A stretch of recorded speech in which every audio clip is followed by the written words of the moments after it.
Good evening, everybody. Welcome to episode 39 of Talking Songs, live with me, Rowland Jones. How are we doing today? Are we better today? Are we feeling more positive? Yeah, okay. Yeah, I think I'm feeling a bit more positive. I'm quite happy. We've actually hit a total of 110,000 viewers today. So thanks to all of you for tuning in and for being a part of it. Please join the group. And the other thing I would be interested. Yeah, well, I hope. I would be interested in hearing from people as to what they'd like from Talking Songs. You know, would you like to see some more types of thing going on? Would you like to have some discussion going on? You know, is it worth me running an open mic type arrangement so that people can log in and do a 15-minute slot or something other? Would we like to do that? I don't know. Send me your ideas. Be good to hear. Yeah, 110,000. So I'm quite pleased about that from the little back bedroom setup I've got here. I mean, I refer to it as the studio, but it's a little bit. It's not exactly Abbey Road.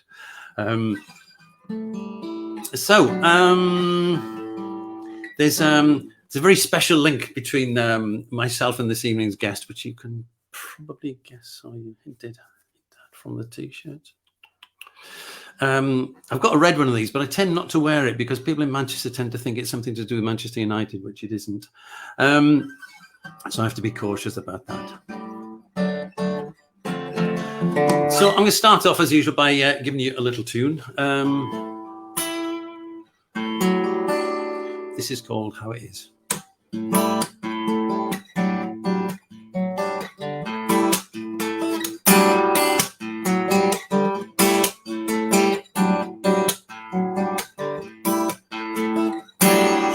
Well, I've been thinking about where I've been,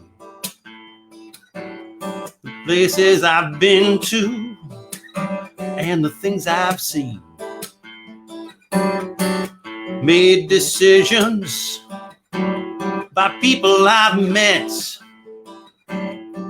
Some were good ones, and some I regret. Don't know the future, can't change the past. That's how it is. That's how it is. I've been thinking about me and you. Where are we going? What are we gonna do? Nothing keeps us together. Not one thing we've done. No reason unites us. We live two lives, not one. Don't know the future, can't change the past. That's how it is. That's how it is. I've been thinking about what might come to pass. Will I ever find someone, a love that will last? I keep hoping, I keep looking around, but the other half of me is nowhere to be found. Don't know the future, can't change the past. That's how it is. That's how it is.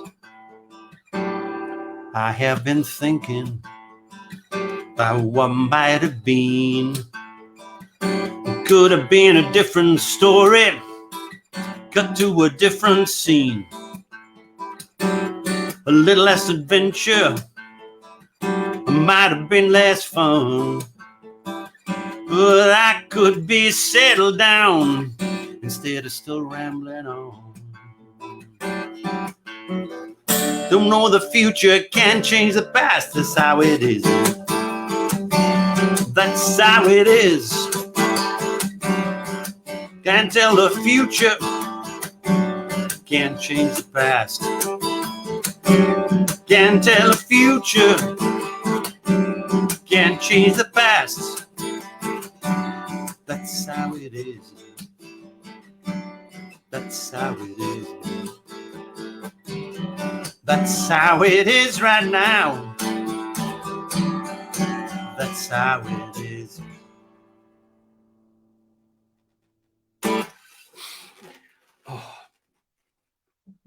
Oh gosh, I haven't played that for ages.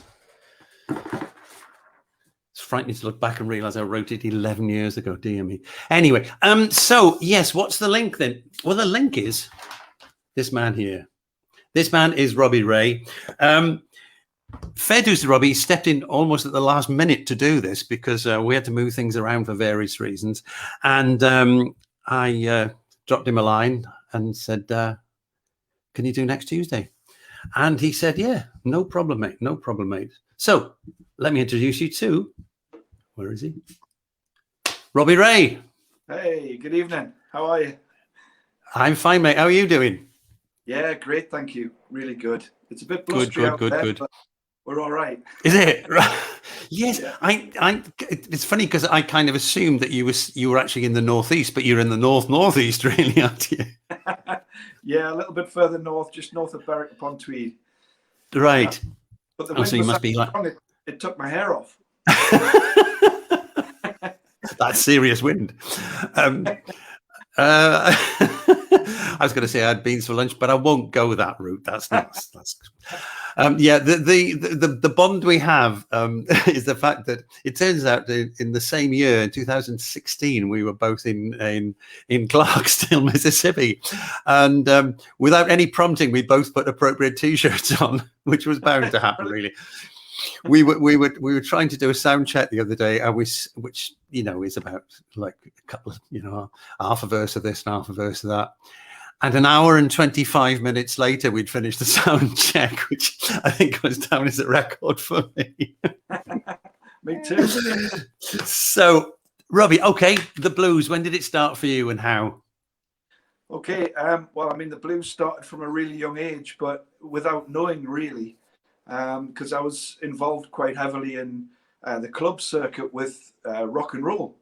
And, I mean, as a young boy, I was taught by a folk musician in the Northeast initially. Right. Very basic stuff. And I just absolutely loved music in general. And then I suppose there was a great neighbour of mine, Andy Williams, and I grew up with him. We learned our trade together, really.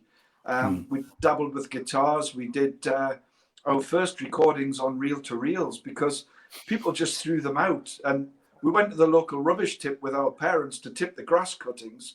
And I was looking, I thought, wow, what are those things, So we decided to get some. We got 4 of them. And we thought, well, if we use all 4 together, we could maybe use them to record with as a multi-track because it was quite rare in those days. That's amazing. You realise that's basically what George Martin did for Sgt. Pepper's. Really? He used, wow. Yeah, he used. Well, they were 4-track Ampex. I used to work in a studio in Manchester, and we had one of the original type of I think it was an Ampex machine that he used, and they were 4-track machines. And basically, he found a way of putting a signal on one of the tracks of each one, so he could run them in sync. So he only had 6 tracks to work with to produce Sgt. Pepper's, which gives you an idea of what a genius the man was. But so there you were you were groundbreaking. It could have been, yeah. Who would have thought it, eh? Well, yeah. I mean, I spent years on the club circuit doing rock and roll, 50s rock and roll mainly, and it was incredible. I just loved the whole feeling. You could actually feel and hear all of the instruments. It wasn't just noise, Everything had a real purpose. And, there wasn't, the PA was literally just what you sung through because we all had to have valve amps that, made a fairly loud noise, but clean, to project into the halls and the clubs that we were playing in, But that's where I cut my teeth, really. And the music I thought was phenomenal, but it always baffled me where it came from.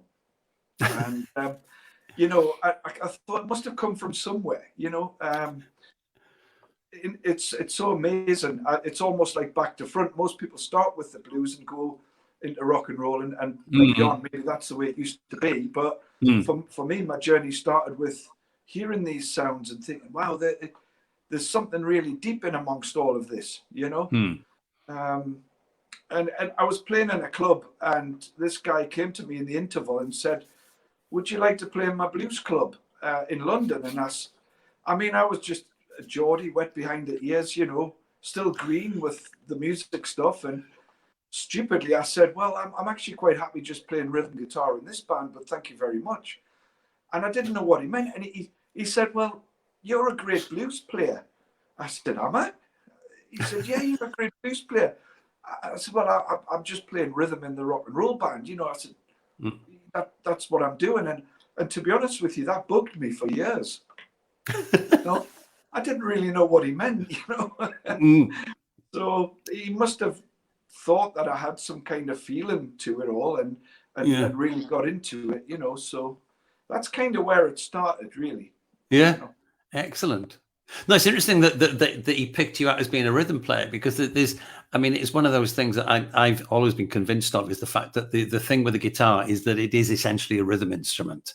And if you haven't got the rhythm, it's, and one of the stories I came across a few years ago was Steely Dan was one of my favorite bands. And apparently Larry Carlton got the gig to do the Royal Scam album. And although his solos on it are brilliant, apparently the major reason that they gave him the gig was that there was one song, I can't remember which one it was, that Fagan and Becker played him this tune and asked him to comp a rhythm section to it, a rhythm part to it, which is what he did. And they said, all right, he's the man for us. So it wasn't for his soloing ability, it was the fact that he understood, you know, the rhythm of the song. And I think that's, you know, incredibly important.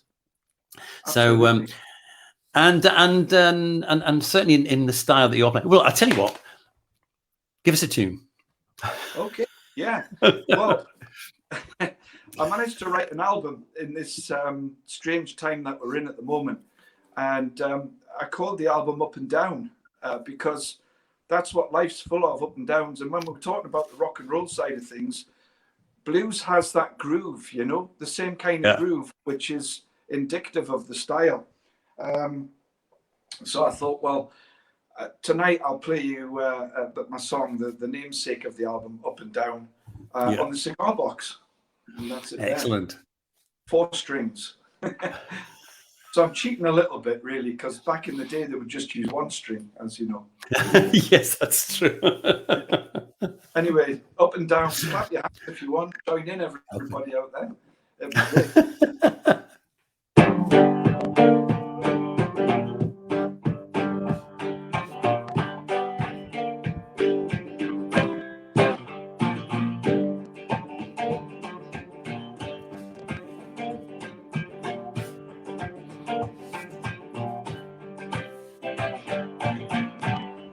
Goes up, what's gone down? What goes up, don't hit the ground. Your life will be ups and downs. What goes up, don't hit the ground. That's right.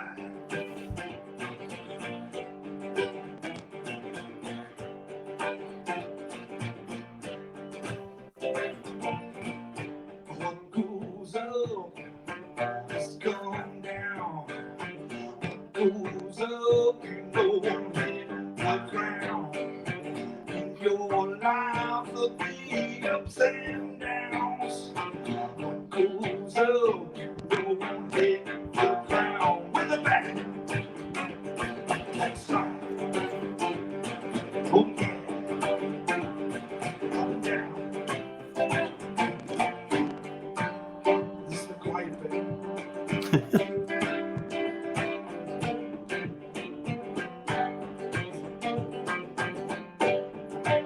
What goes up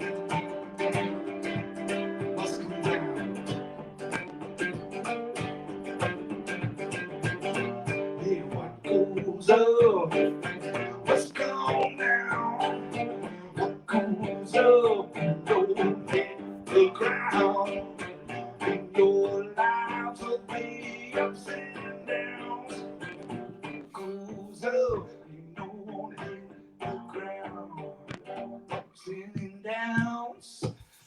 Ups and downs, that's life.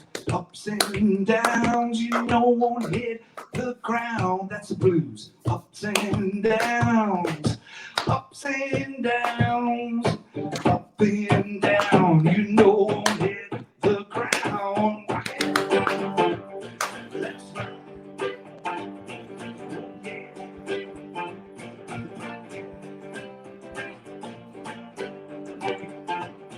Up, down,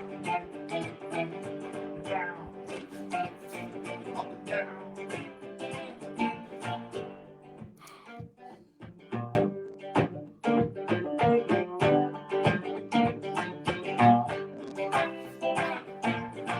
Oh, what goes up, say, must come down. What goes up, won't hit the ground. And your lives will be ups and downs. But baby, what goes up, won't hit the ground. Up and down, say, up and down. Up and down, won't hit the ground. Up and down, yeah. Up and down. Up and down, won't hit the ground. Thank you very much. Excellent. Oh, we actually had Colin Campbell going up and down, woohoo, in the background there. Colin sends his regards. And a shout out for the Edinburgh Blues Club, which we should do. I think we should. Yeah, a good man, Colin. You had a good time the other night, I gather. Oh, it was great. Yeah, we really enjoyed it. And I mean, Colin, as you know, was with the Edinburgh Blues Club. And he mentioned that all of the members have been so good throughout the pandemic and continued, throughout the pandemic to pay their memberships and things like that. So, I mean, that's just a big hats off to those guys, to everybody. Really good. It's really important, Yeah, absolutely. The problem is every time you take your hat off now, I'm thinking the wind's blowing. Yeah, I've just turned the mic off so that, you're not getting that echo in the Yeah. Excellent. I do love that. I do like that song because I think I heard that on Spotify before we'd actually spoken. And of course, it was Colin who actually put me in touch with you effectively in the first place because I hadn't come across him before. So okay, so we've got you. You've been playing rock and roll, and now you've decided to start playing the blues. Now, if you were playing in a band, did you go straight into playing with a blues band, or did you start playing solo, or what? No, I had my own band called the Killer Cats, and initially, really, we started out. Well, it wasn't technically fully rock and roll; it was blues. Kind of. It just happened incidentally, really. I think because of the band members, I had the band's changed. Over the last few years, it's changed its members into the current format that we've got now. So I've got Willie Cran on harmonica. I've got Robert Thompson on the drums, and we've got Hound Dog Fraser. He's great. He's on the double bass, and that's pretty much who we are at the moment. But it's lovely that the double bass has come back into fashion in bands. If you think about certainly in the 70s, nobody played a double bass. In the 80s, nobody played a double bass, and unless you were a proper jazz outfit with serious faces and polo neck sweaters, nobody played it. Whereas now, it's almost like the trendy instrument. Yeah, well, I think the thump. Yeah, goes absolutely. Right yeah. And I mean, he won't play it on every song that we do when we play it live because, I mean, I've got a double bass in the corner over there, and one of the hardest things I found when I was using the double bass, if you put the amplifier behind the thing, it really feeds back. You've got to put a under the it's not easy to deal with. But I mean, another member of the band who we have playing periodically is Russ Field from Shawaddy. He was a guitarist and sometimes played bass with Shawaddy, and cool. He sometimes drops by and fills in for bass every now and again. He's a good friend of the band, you know, and myself. Excellent. So yeah, but we haven't, like everybody else, we haven't been able to do anything together, you know. Yeah. Through the pandemic. So, you know, myself and Willie, the harmonica player, we actually do a duo as well, and that's kind of what I'd been concentrating a lot on, really. I think that's actually been. It's funny because I think most of the stuff that I did in the sort of the pre-lockdown period, most of it, I did more gigs as a duo. I worked with a bass player called Bo. It's great player, and most of the gigs I did with him, and then occasionally we'd do it with a drummer and a harmonica player, and sometimes we just did it with the two of us and a percussionist. And it's because I think, and it's become almost like a sign of the times, because I know a lot of the guys that I used to play with out in Italy, and I've spoken to them since we've been back here, that they're tending to do more gigs in smaller units because, you know, there's just not the work out there. So it's more it's more economically viable, isn't it? Really, absolutely, yeah. So I mean, sorry, go on. Yeah, I where you're coming from there, because it's funny. I was in a bar in Cumbria, and this guy came in and set some equipment up and came and sat next to me at the bar, and he looked at me. He said, "I recognize you," and I said, "Yeah, I recognize you as well." He says, you used to be on the rock and roll circuit. I said, "Yeah." He said, "So was I." I said, "Well, what are you doing here?" You know, and he said, "Well, yeah." He said, "Well, I'm a single. I'm just on my own as a solo artist." And he said, "The thing is," he said, "you know, a lot of venues now will pay the same for a solo artist as they will for a band, and that is all. So economically, you know, for him, you know, it was. He said it's just not viable for all the band members to be there anymore, you know, and that's a sad sign of the times in a way." It goes back to that, you know, the old thing about definition of a musician is a person who puts 5,000 quid's worth of gear into a car that costs 500 quid in order to drive 50 miles and come home with a fiver in your pocket. And never has that been truer. But seeing as you've not been gigging, let's talk about songwriting. You said to me earlier on when we were off air that you were saying that when you're traveling and gigging, you get more inspiration for writing, and I think that's so. Where does it come from for you? Is it phrases like "what goes up must come down," or is it a melody, or is it the chord sequence, or what? What's the first thing that strikes you?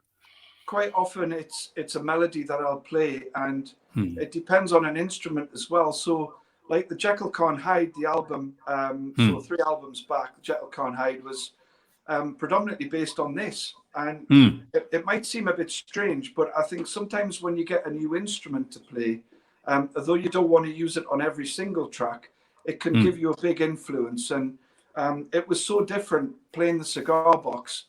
And I just picked up on a few different, I suppose I'd call them riffs, but you know, a few grooves you pick up on, and then from that you can you know, formulate what the song's going to be about, and you get a feeling for the song. I think what you said about picking up the guitar, because I have this firm belief, it's my excuse for having so many guitars, is that every time you pick up a different guitar, it sends you in a different direction. Yeah, you know, like if you pick up a Telecaster, you're going to play it in a certain way.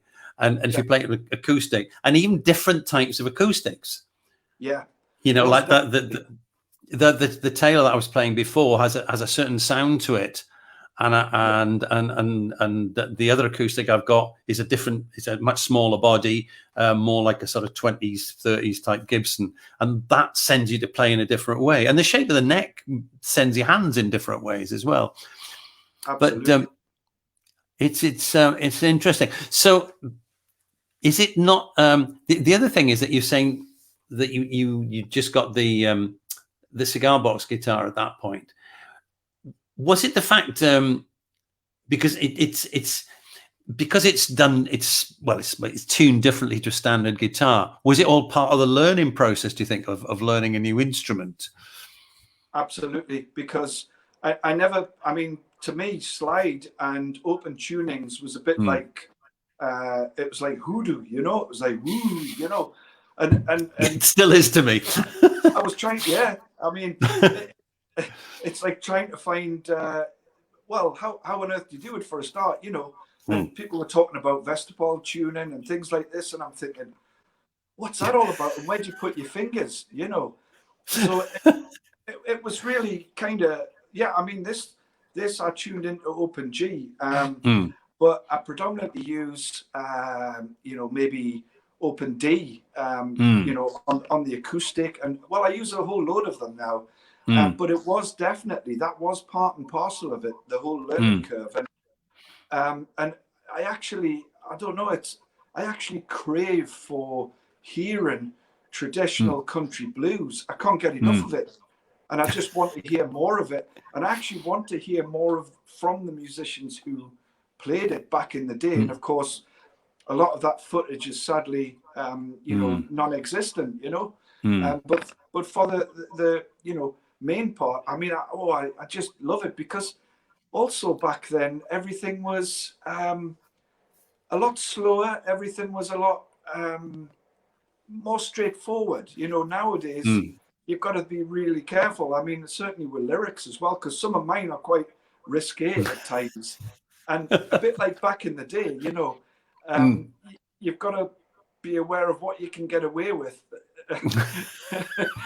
Sometimes, you know, and it's almost going back to the original times when the blues musicians were playing, because you know, I mean, can you say certain things now? No, you can't, but you can maybe in a song, in a different kind of way, you know, like well, I was thinking about this the other day. What would happen if you I mean, the Stones recorded "Got a Taste of Brown Sugar, Gonna Leave White Sugar Alone." Yeah, okay. But don't try doing it the other way around. You know, it is a different thing, and I mean, a lot of the stuff that if you go back to the 30s, people like Cab Calloway, some of that stuff was and beautifully done, but and often quite disgusting, but very funny. Exactly. It's fascinating though, because you look back at that era and you think, my great grandparents would never surely they would never understand what they were saying, you know, because you know, but actually, but the thing about it is, somebody famously once said, every generation believes it invented sex. Exactly. Yeah. You know, so and you know, if you were to go back and listen to music hall acts, or if you went back to the Victorian era, I'm sure it gets bawdier and bawdier, you know. Yeah. And I suppose get back as far as the Canterbury Tales, and you've got Chaucer writing some of the most disgusting rhymes you've ever heard in your life. So it's not new. It's not new. No. And if you know, paintings on Greek urns and stuff, you know, they're not exactly all sitting around drinking tea, are they? No. So yeah, okay. So we've got to the cigar box. Do you want to do another tune on the cigar box whilst we're here? Yeah, sure. I'll do you a song called "The Jekyll Can't Hide," and I wrote that really. I mean, that's a clean one, because I mean, I've got others like Blues Itchins, and there's another song I did, and it was, "You put some sugar on my hot dog, I'll put some honey on your shoe." And you know, it was all completely innocent, of course.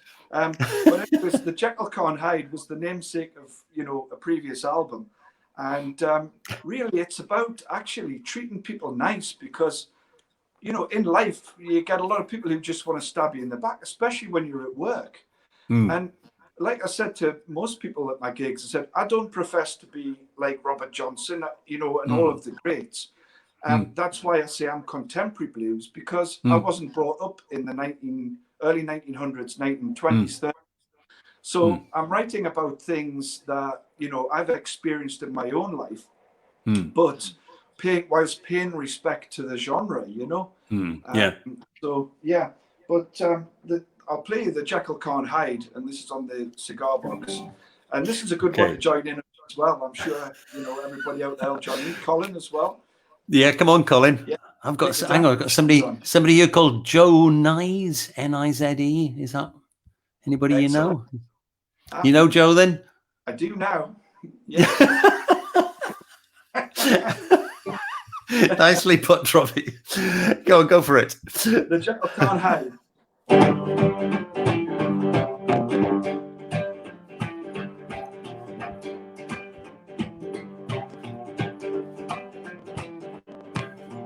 Put you down, snap you back, you squeeze your balls in a heart attack. But the Jekyll can't hide. No, the Jekyll can't hide. Anymore.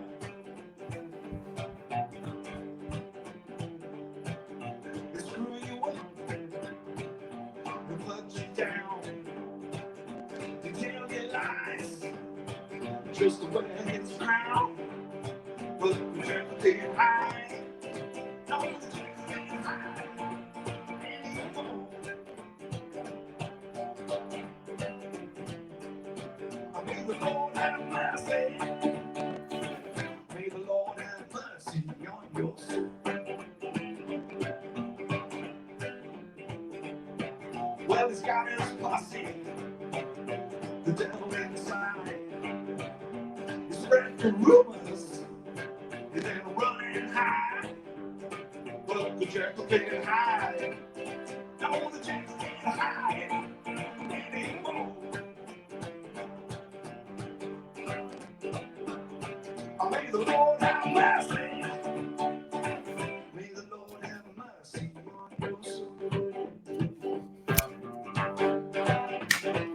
Come stick it. The Jekyll can't hide. Jekyll can't hide. The Jekyll can't hide. Jekyll can't hide. Jekyll can't hide. Jekyll can't hide. The Jekyll can't hide. Well, the Jekyll can't hide. Oh, the Jekyll can't hide anymore. May the Lord have mercy. May the Lord have mercy on your soul.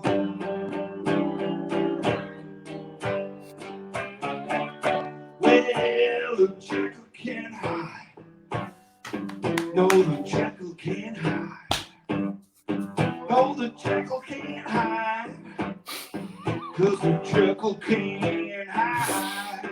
Well, the Jekyll can't hide anymore.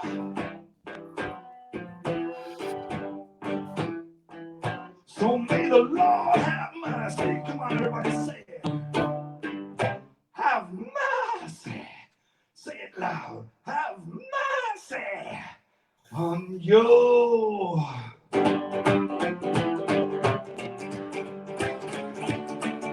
Well, the Jekyll can't hide. No, the Jekyll can't hide. The Jekyll can't hide. The Jekyll can't hide. The Jekyll can't hide. 'Cause that Jekyll can't hide anymore. May the Lord have mercy. May the Lord have mercy on your soul. He thrives on hurting. He loves your pain. He's just a coward without a brain. But the Jekyll can't hide. No, the Jekyll can't hide anymore. May the Lord have mercy. May the Lord have mercy on your soul.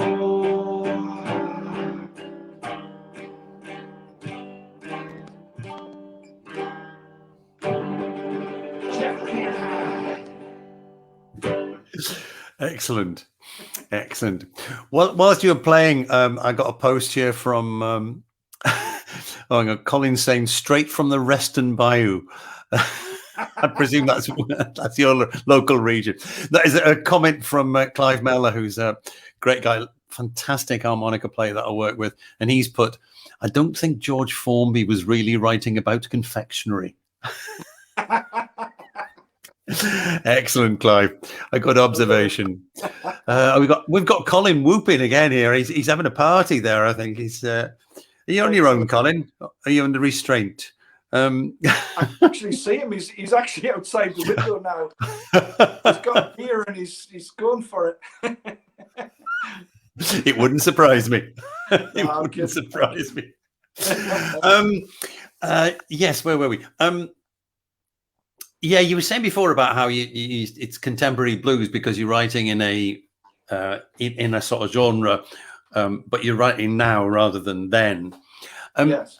It's one of the things that fascinates me, it's to do with the language that we use. Because I suppose I'm in a similar boat to you in the sense that although mine isn't as pure a blues as my blues is pretty contaminated with other stuff, but nevertheless it's still essentially blues, and there is a tendency, and I've asked other people about this as well, is that if you're writing something and you want to say something about driving, are you likely to say a Ford? Well, actually, you might get away with Ford. Are you likely to say, are more likely to say Chevrolet or Cadillac rather than a British maker car? You know, you're not going to say Rover, I don't think. Put it that way. That's the only one I can think of at the moment. Terraplane. Sorry, what? Or like a terraplane. Exactly. Yes. Yeah, exactly. Yeah. So we tend to drift towards those things. I mean, do you find yourself doing that as well, presumably? Absolutely. Yeah. I mean, of course, a lot of it's. I use Americanisms in amongst the songs, you know, and you do tend to end up sort of trying to sing that way almost as well, because yes, actually, you know, when you watch some of the traditional blues musicians, video clips and stuff, I mean, they don't even need a guitar. They just sound like blues anyways, you know. So I have to do that a little bit as well because I'm a Geordie, clearly, you know. And, from the Geordie Delta, it's not a recognised breeding place for the blues necessarily. Although there's been a lot of great musicians from there, of course. Well, you know?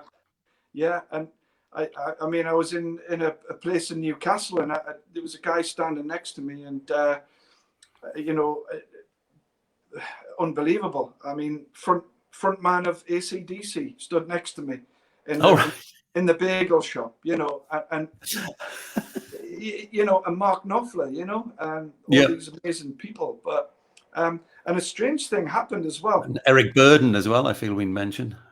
Yeah, Eric Burden. I mean, something really strange happened as well. You know, you have these amazing experiences, and one of them was when I visited Mississippi. Of course, it was incredible. Another strange one happened over here in Holy Island. I was looking for a band because a lot of my band members were displaced. They were doing things, you know, they were on holiday and whatnot. And I got this phone call out the blue, and they said, "Oh, hello, I hear you're looking for a bass player tonight." And I said, "Oh, yeah." And the guy said, "Well, Billy and Ray's available tonight, you know." And I said, "All right, that's great. Thank you very much." I said, "Funnily enough, though, I've actually just got someone, you know." And so anyways, I was setting up in the pub on Holy Island, and there was two guys sat, you know, in the next room. And I went to the toilet, as you do, and came back up the toilet, and I just stood there, and I just stood staring. I said, "Hi, Billy. Hi, Ray. How are you doing?" "Yeah, not bad, thanks. How are you?" You know, and I had a crack with them. And I said, "Yep, I've just turned down Lindisfarne to play with my band tonight, haven't I?" Yeah.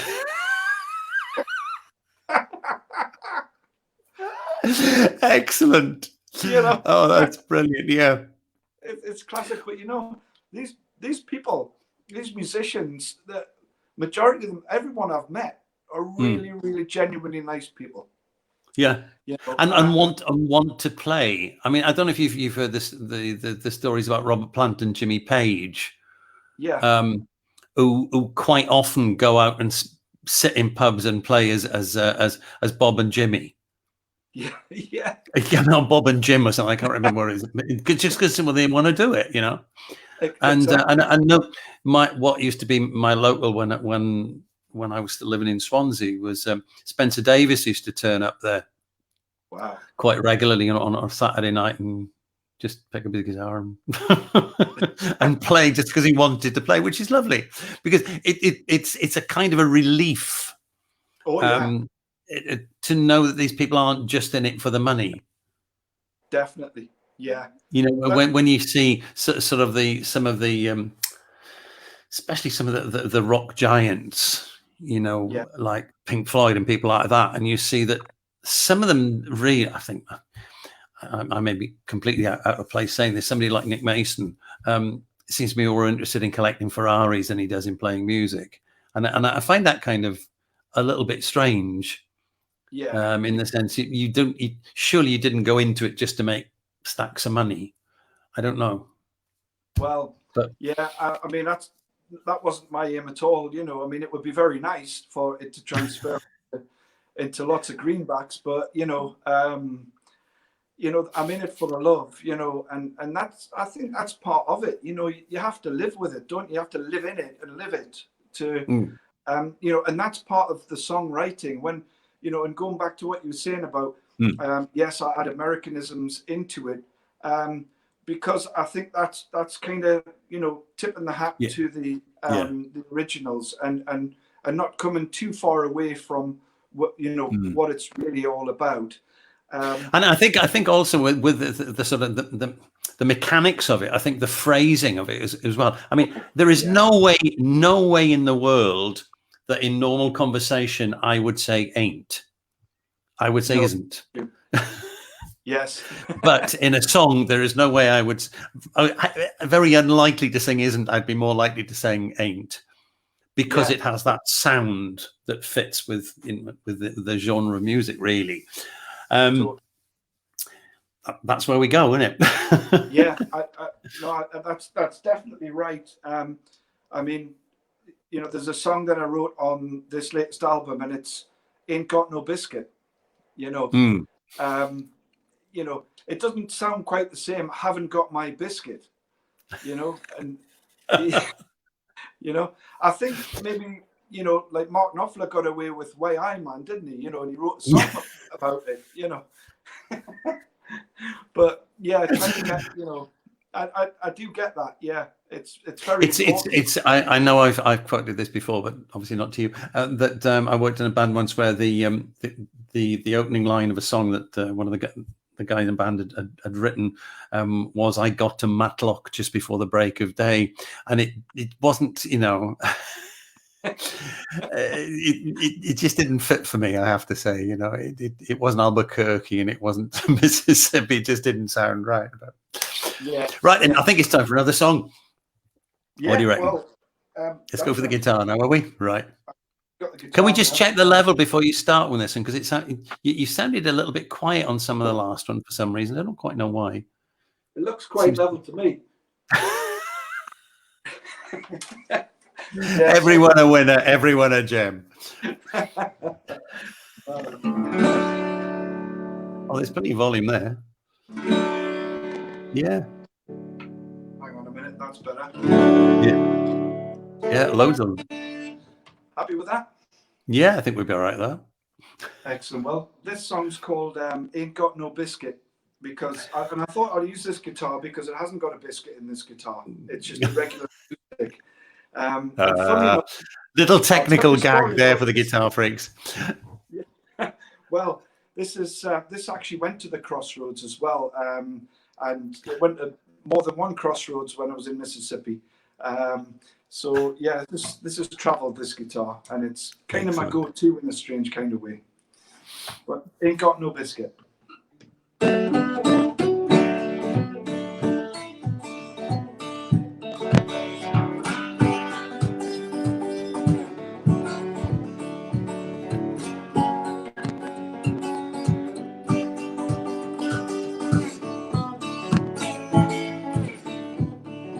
Ain't got no biscuit in this guitar.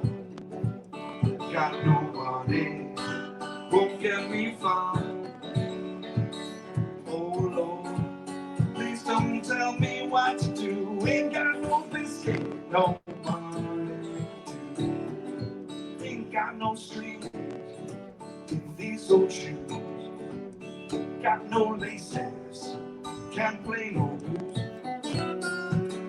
Oh Lord, please don't tell me what to do. Ain't got no biscuit, no money.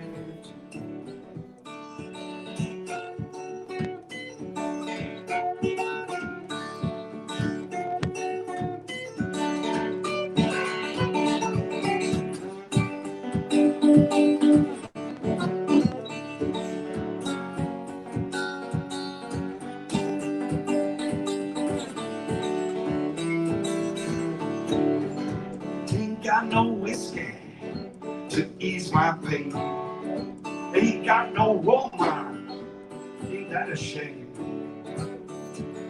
Oh Lord, please don't tell me what to do. Ain't got no whiskey, no money to. Ain't got no whiskey in my guitar. Got no money, won't get me far. Oh Lord, please don't tell me what to do. Ain't got no whiskey, no money.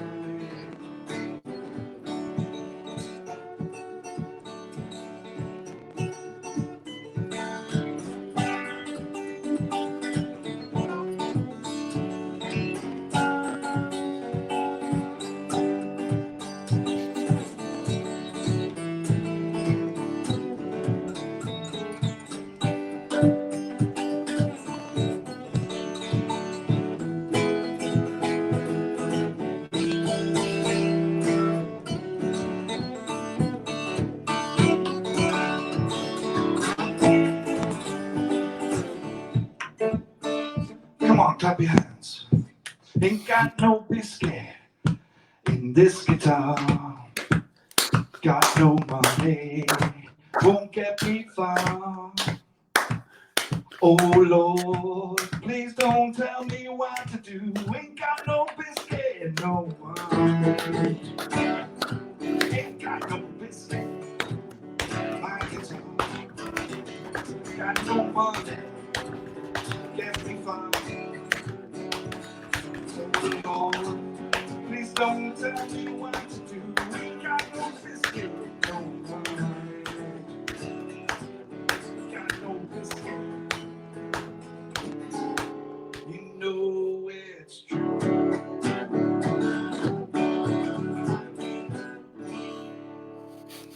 Ain't got no biscuits. Excellent. I admire your enthusiasm for trying to get a hand clap going. Well, I'm a little bit worried for Colin because he's whooping and hollering, and he's clapping as well, and now he says he's on the A1. I sincerely hope somebody else is driving. That's my only concern. That's brilliant. Well, I've got the curtains open here so I can see when it comes to that. When he arrives. Which I'm sure he might. So what about what about the appeal of the blues? Do you think it's going to carry on? Because it appears to me to be stronger now than it was in the sort of in the 70s to a certain extent. In that there's a it's like music is kind of splitting off into branches. And there's the I don't people who are writing sort of mechanically for Spotify, but then there's a much bigger area of sort of singer-songwriters, whether they're blues singer-songwriters or just simply acoustic singer-songwriters, and the blues seems to keep going. Absolutely, yeah. And I think one of the reasons for that is it's so organic and people can connect to it.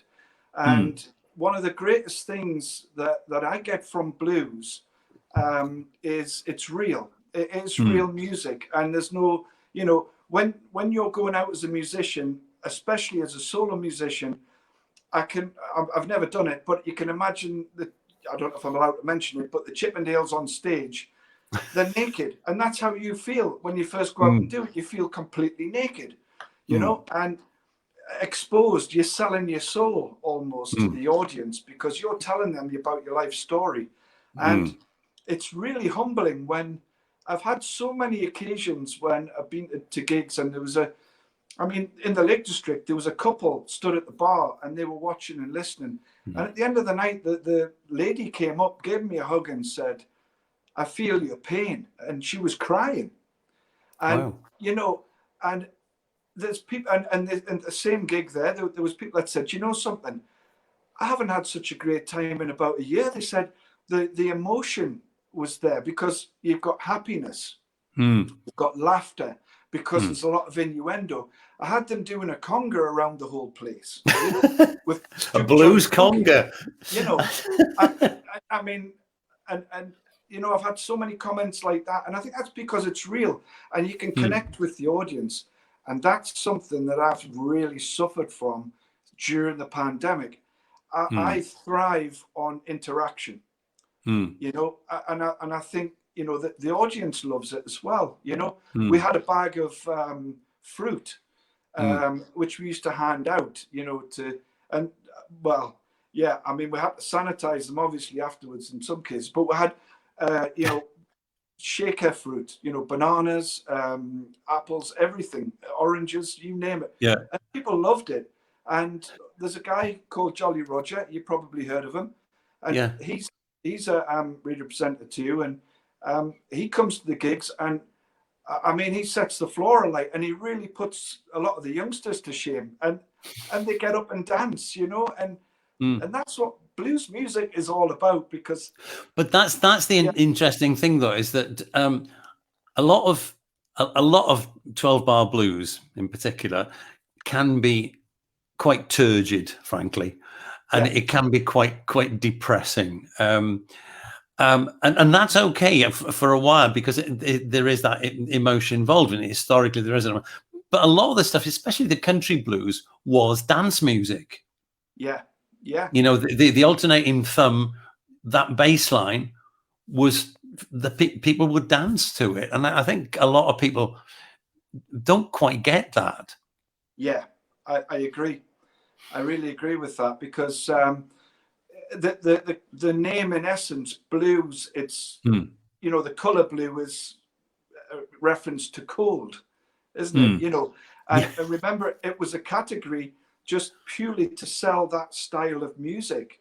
But really, I've got a book in the bookshelf just round the corner there, and it's folk blues, and it's Chuck Berry, and things like that. You look at it and you think, wow, okay, that's really interesting. And it was the pop music of the day, let's not forget. And it was, it is happy blues. Of course, there is sorrowful, longing and yearning blues. There is some really deep stuff.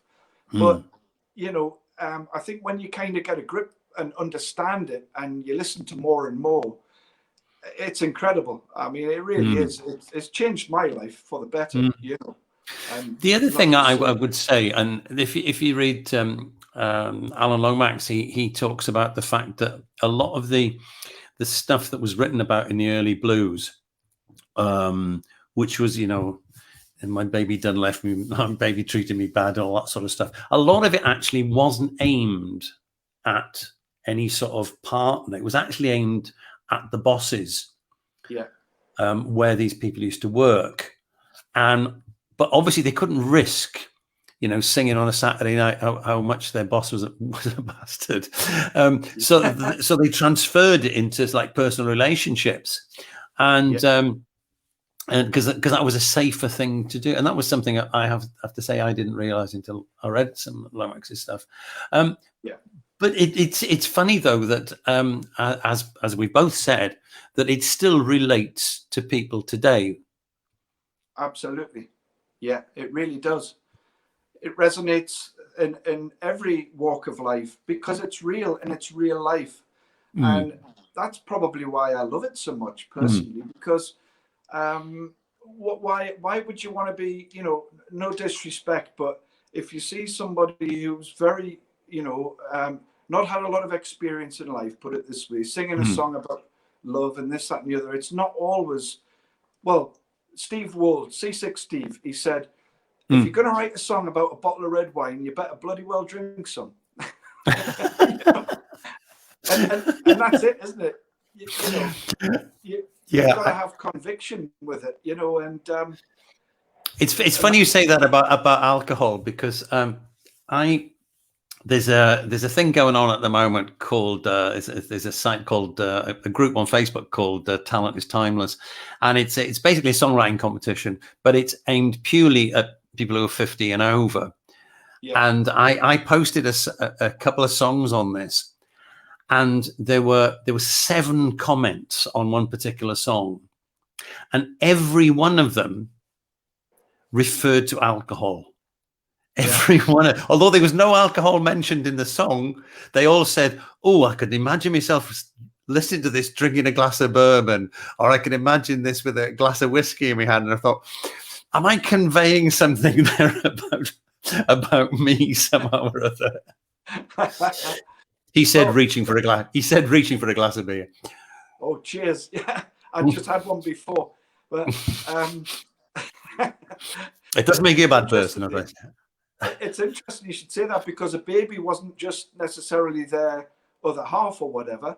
It was also a bottle of whiskey as well. Yes. Yeah. Yeah.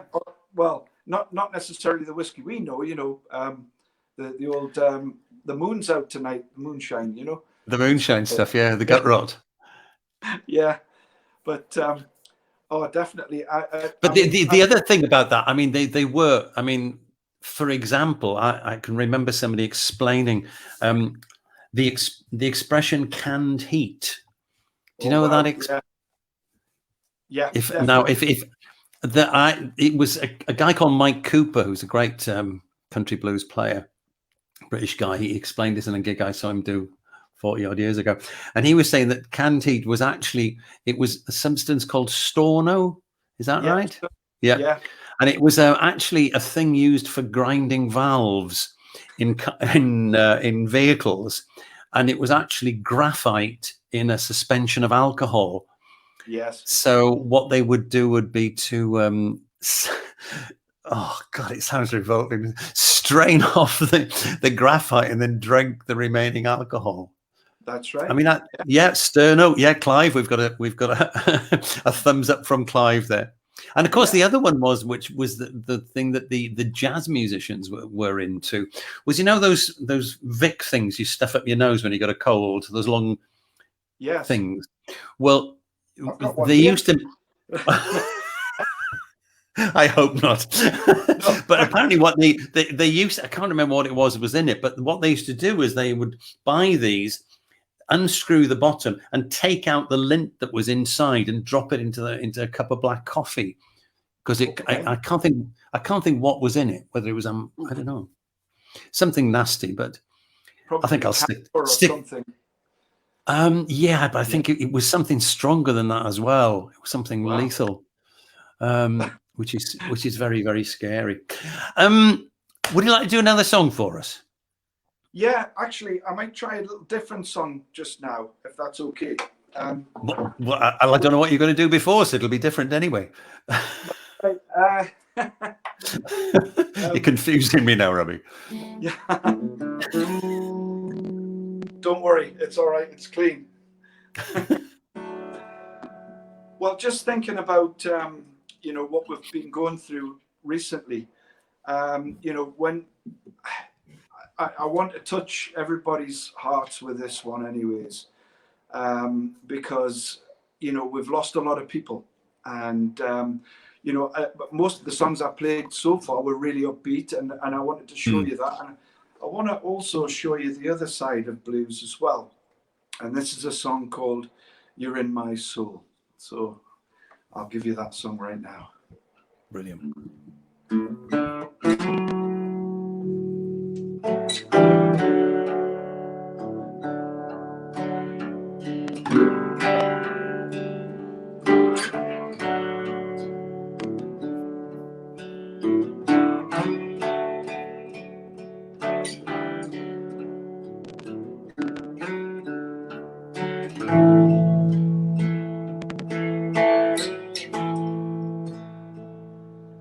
When the light breaks free from the one you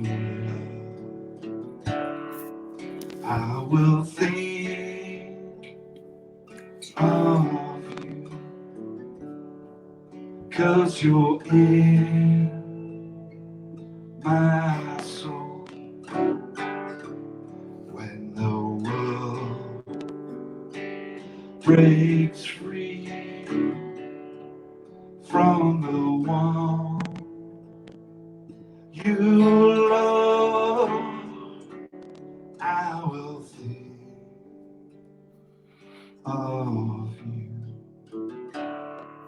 'cause you're in my soul.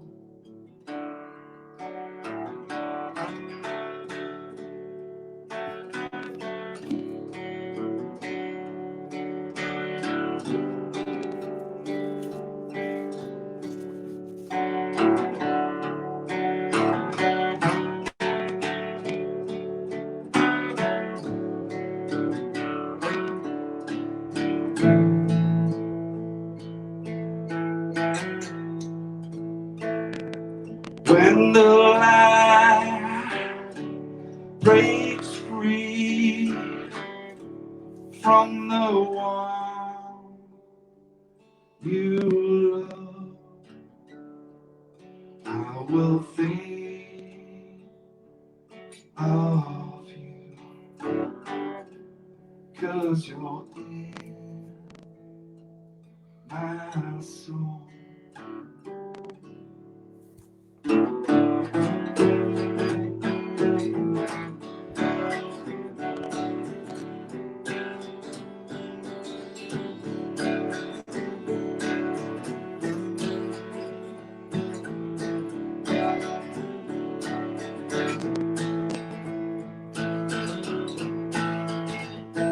When the light breaks free from the one you love, I will think of you, 'cause you're in my soul.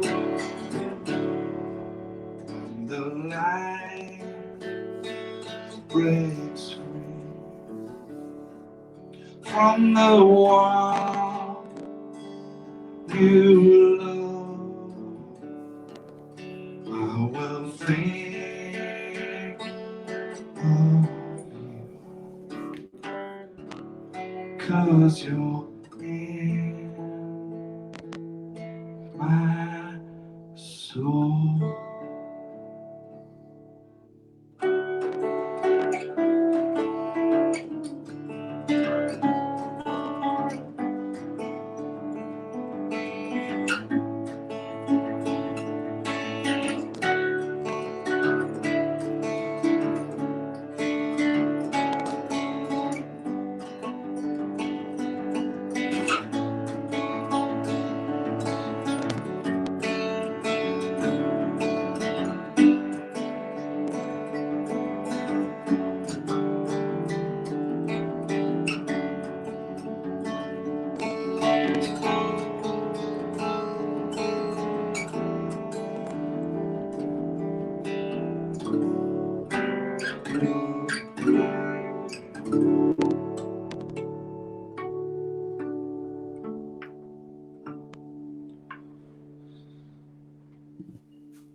Thank you. Excellent. Excellent, excellent. A big round of applause there from somebody called Leslie Jones. Yes, that's me, missus. But she's enjoying it downstairs. A quick word of approval from Clive Mellor here. He's saying that it was actually amphetamines that was in the other the sniffer things. Yeah, wow. So they don't drop in the which is not a good thing. Hang on. He said he's got more here. He says, "Who Put the Benzodrine in Mrs. Murphy's Ovaltine" by Harry the Hipster Gibson was a popular hit. Now, I don't know whether he's made that up, but if he has, he's made it up very quickly. And we've got a comment from Eddie Cook saying "grand tune." Yeah, and some nice words again from Clive. Great songs, by the way. Robbie, it's been an absolute pleasure talking to you, mate. Hopefully, after all this pandemic floats over, we'll get together for a beer and talk more Clarksdale nonsense between the two of us. I'm raring to go on that. Yeah, I have to say, since we first started talking about it the other day, I've been thinking about it quite a lot, and we've been talking about. And then they say today we're going to be fined £5,000 for going on holiday. We'll have to wait. Maybe it's have to be next year, I think. So, thanks again. I shall put the website up again so people can see what's happening. And in the meantime, Mr. Robbie Reay, thank you very much for being with us tonight, and thanks for doing it short notice as well, mate. Thanks very much for having me and putting up with my innuendo and daftness. And so hopefully you've had a roller coaster of emotions out there. Bit of dancing, bit of laughter, bit of fun, and maybe a tear. Yeah. Thank you very much for having me. I really appreciate it. Absolute pleasure, mate. Absolute pleasure. Thanks a lot. Fantastic. That Mr. Robbie Reay. The other thing, I should mention this. This is his book, Barefoot Blues. If you go on his website, you can find it. Great picture, I have to say, with the same guitar he was playing there, which is his go-to guitar. So we talked about it for an hour and a half yesterday afternoon, and we saying about Clarksdale is one of these sort of weird, magical places. There's something very, very strange about it. I remember the first night we were there, I said to Leslie, it was like walking through like a scene from a Western, because the street lights are very sort of directional onto the ground, and they're not very strong. And there was actually tumbleweed in the streets. And it's amazing, and I can't wait to go back, really. So hopefully we'll get to do that, but not just yet. So that was Mr. Robbie Reay. As I say, you can find his music on robbiereay.co.uk.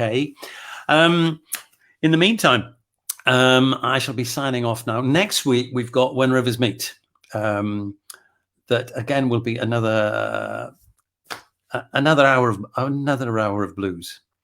Slightly different blues, but good blues. So in the meantime, to everybody out there, look after yourselves, stay safe, and keep listening to music, and keep playing music as well. Keep doing it. And if you've got any ideas about stuff, then drop me a line. And nothing rude, please. Take care. See ya.